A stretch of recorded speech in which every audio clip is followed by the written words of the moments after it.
Seterusnya kita sambung pula kepada 9.2, kaca dan seramik. Okey, kita lihat dulu yang pertama, kaca. Okey, kaca dipercayai mula digunakan sekitar 5,000 tahun sebelum Masihi. Kaca diperbuat daripada silika, iaitu bahan utamanya. So, apakah itu silika? Silika ialah sebatian yang mengandungi silikon dioksida SO2, dan wujud secara semula jadi di dalam pasir. So, maksudnya bahan utamanya adalah pasir. So, dalam pasir itu ada silikon dioksida yang dinamakan sebagai silika. Okey, silika tulen dileburkan sekitar pada suhu 1500 darjah Celsius, sangat tinggi suhunya, sehingga menjadi cecair dan dibentuk menjadi kaca yang kita gunakan sekarang pelbagai bentuk. Jadi suhunya sangat tinggi, 1500 darjah Celsius. So, kita lihat jenis-jenis kaca dengan komposisi dan ciri-cirinya. Jadi kita akan jumpa pelbagai jenis kaca kat sini. Kita akan pergi satu-satu. Okey, yang pertama, jenis kaca silika terlakur. Komposisinya silika. Ciri-cirinya tahan terhadap haba dan lengai terhadap bahan kimia. Mungkin pelajar tertanya-tanya, apa maksud lengai? Lengai ini maksudnya dia tidak bertindak balas dengan bahan kimia. Okey. Seterusnya kita ada kaca soda kapur. Okey. So, komposisinya silika, kalsium karbonat dan juga natrium karbonat.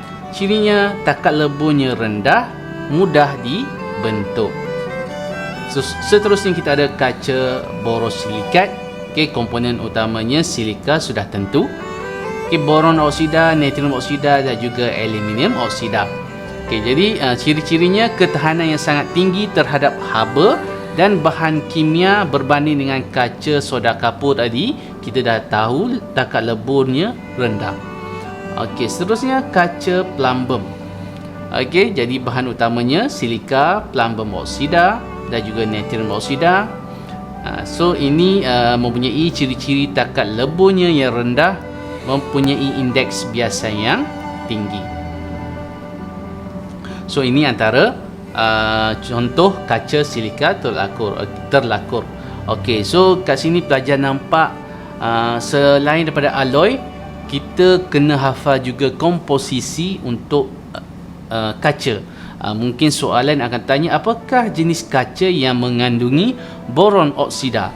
Jadi sekiranya pelajar tak hafal, maka dia tak dapat jawab. Jawapannya kaca borosilikat. Jadi pelajar boleh mencipta mnemonics seumpama macam alloy tadi untuk memudahkan menghafal komposisi kaca-kaca yang ini. Okey, ini adalah contoh kaca silika terlakur. Ini contoh kaca soda kapur yang mana kita nampak dia kegunaan dia. Antara contohnya sini mentol dan lain-lain. Okey, ini pula contoh kaca borosilikat. Okey, pelajar mesti sangat familiar, sangat biasa dengan gambar ini. Jadi sifat kaca borosilikat tadi kalau kita lihat, ketahanan terhadap haba dan bahan kimia yang tinggi. Jadi dia sesuai untuk digunakan dalam makmal sebagai radas untuk menyimpan ataupun menjalankan aktiviti yang melibatkan bahan kimia. Okey, ini pula contoh kaca plumbum. Okey, seterusnya kita lihat pula seramik. Okey, so seramik ini terdiri daripada bahan bukan logam. Okey, bahan bukan logam, ingat ya, bukannya dianya sejenis logam, ia adalah bukan logam yang terbentuk daripada tindakan haba pada suhu yang tinggi.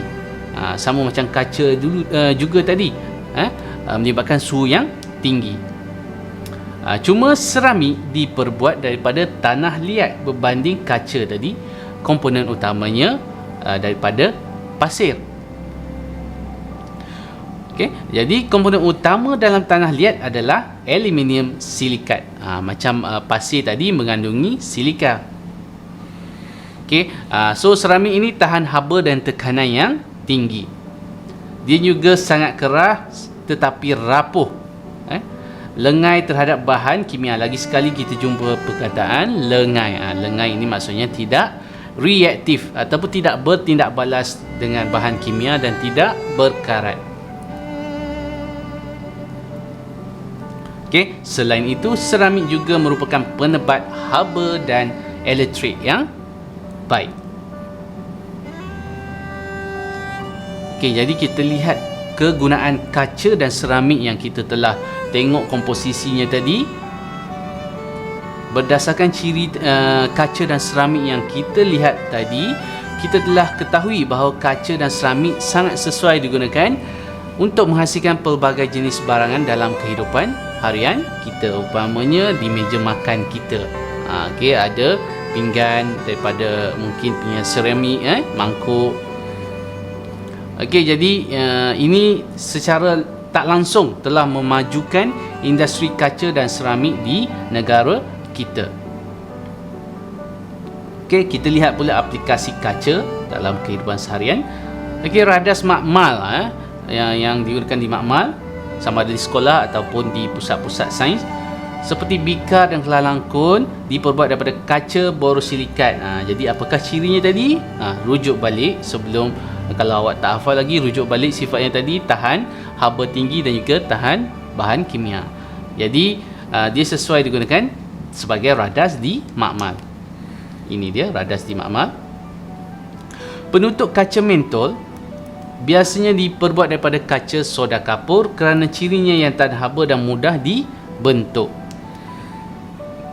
Prisma kaca yang dibuat daripada kaca plumbum digunakan untuk mengkaji penyebaran cahaya kerana mempunyai indeks biasa yang tinggi.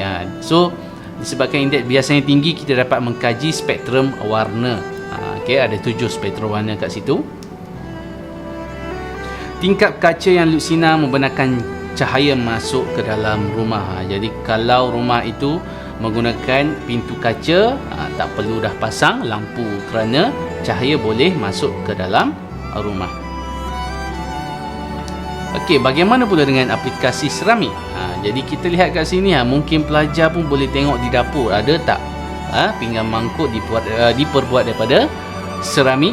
Okey, jadi cirinya tahan haba dan tidak terhakis, tidak kerkakis tadi, sesuai digunakan untuk peralatan di dapur seperti pinggan mangkuk.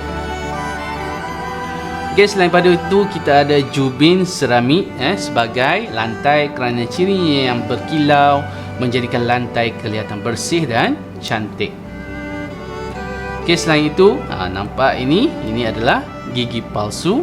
Okey, sesuai digunakan seramik kerana cirinya yang keras dan kuat, dan juga lengai terhadap bahan kimia. Jadi yang kita makan itu sebenarnya bahan kimia juga.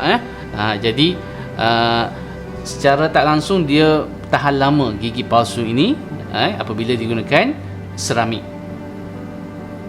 Okey, so ini adalah pasu bunga seramik. So ada pelbagai pilihan lain seperti plastik, okey, untuk menggantikan pasu seramik. Jadi masing-masing ada cita rasa masing-masing. Mungkin setengahnya sukakan bentuk ataupun struktur seramik berbanding plastik. Okey, sekian, terima kasih untuk 9.2. Kita akan sambung pula dalam 9.3.